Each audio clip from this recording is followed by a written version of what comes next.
ai muốn thì có thời gian 10 phút tự do thoải mái cả đoàn ha. Rồi em xin mời cả đoàn.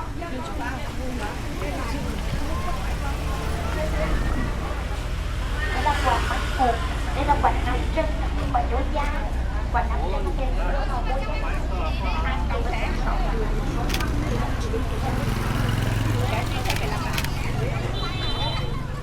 Tôi tay con.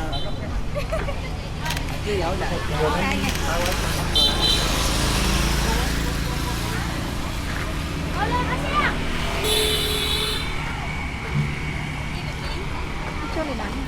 Này giống trốn ký bự chứ.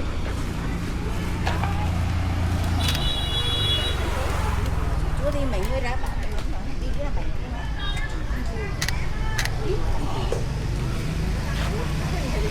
Không chẳng cái hang đấy. Đi ra mày chứ. Không bao nhiêu được. Ok lắm. Đi em. Ồ.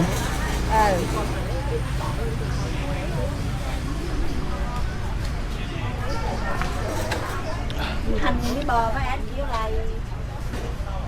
Có lại cái kia là hết. Có lại cái màu. Chân cái kia.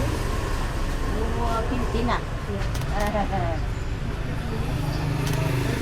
XL. 150. Oh. 50. 120. 100. No, 120. Yung mao na. Buy 2 for 200. 2 for 240. 2 for